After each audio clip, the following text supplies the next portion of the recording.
Gina. Welcome back to my channel. Today's video is going to be my second random wrap-up. Today I have 4 books to talk to you about. One of them is a reread, which I'm actually not completely finished with, but I plan on finishing it soon.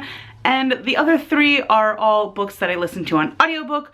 One of them I do actually own. And yeah, let's just get right on into it. The first book that I want to talk about is Stephen King's 11/22/63. This book was amazing. Absolutely amazing.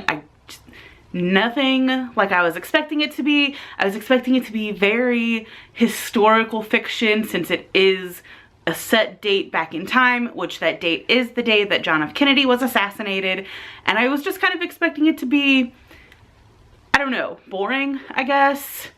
It blew past my expectations completely, and it was phenomenal. 11/22/63 begins to take place in 2011, where our main character Jack, who eventually ends up going by George, discovers this rabbit hole thanks to a friend of his who has gone through this rabbit hole, which goes back into time to a day in September of 1958, and his friend Al just wants him to fulfill the thing that he couldn't do, which is to stop the assassination of JFK. So it kind of goes through him figuring out what this is, and Al telling him about it, and going through points in time, because anything you change in the past, you know, is changed in the future, and every time you go back into the rabbit hole, it's a complete reset.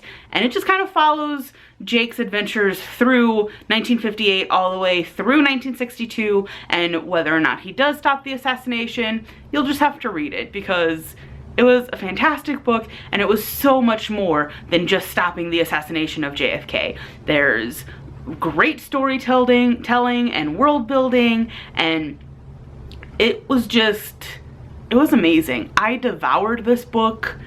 I did not want to stop listening to it. I listened to it in the car. I listened to it while I was shopping.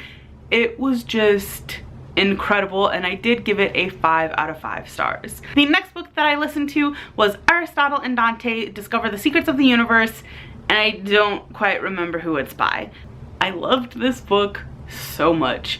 It started off really kind of boring, and I just wasn't in the mood for it, so I ended up returning it to the library, but eventually picked it back up again, and I picked it up at this point and now for a few different reasons. It's been on my wish list for a while. I've wanted to read it because it's very hyped on BookTube and everybody seems to love it, and so it's been on my wish list. However, I picked it up now because Lin-Manuel Miranda, who is the creator and lead actor of Hamilton, narrates the audiobook.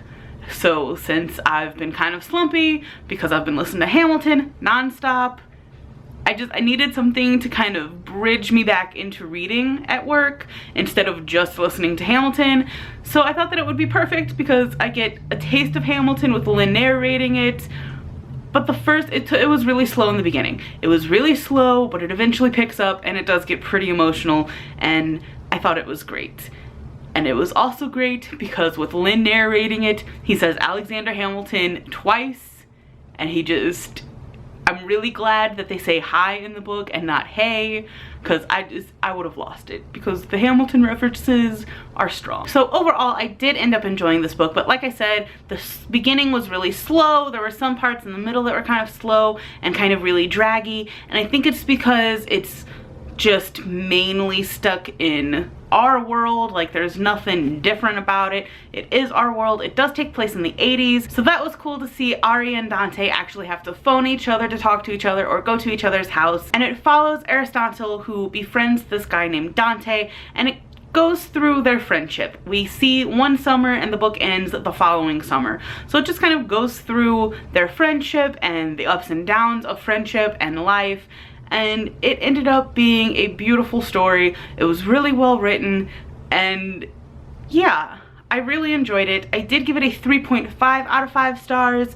I would have given it higher, but it took me quite a while to get into it. The next book that I read is one that I've been wanting to read since November when I saw the movie at a film festival, and that is Brooklyn by Colm Tóibín. This is about an Irish immigrant who comes over to America in the 50s thanks to the help of a priest. So she's living in a house with a bunch of other Irish women, and it follows her trying to figure out who she is, what she wants to do. She ends up getting a job thanks to this priest, which is the whole reason she goes to America. She starts going to night classes for bookkeeping so she can get a better job. That way she can build a life for herself. She ends up meeting an Italian boy and falls in love with him, and it's a forbidden romance, and the story just follows her throughout this time in her life, and I loved it. I watched the movie first at a film festival back in November, loved the movie, had to buy the book, and I'm so glad I finally got a chance to read this because I loved the movie so much,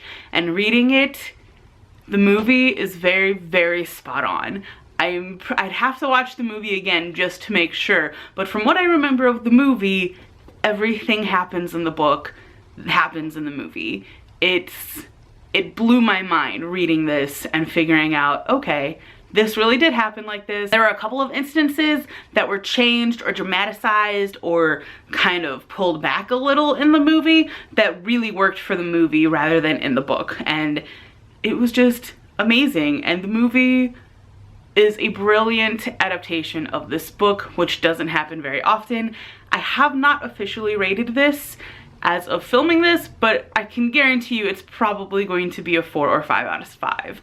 More than likely it's going to be a 5 because I just love it so much. And the last book that I have to talk about is a reread, which I'm actually currently reading, but I decided to put it in this video anyway because I know I'm gonna finish it, and I know it's a 5 out of 5 stars because it is fantastic, and that is Food, A Love Story by Jim Gaffigan. If you've been around on my channel for any number of time, you can probably guess that this is one of my favorite books. I listened to the audiobook last year. It is hilarious because Jim reads it himself, and if you're a fan of food of any kind, you will more than likely love this book. It is hilarious and great, and I highly recommend the audiobook because it's fantastic. I loved the audiobook so much, I bought the physical book, and I love it. It's brilliant. It's just so much fun. I could listen to various parts of that book all the time.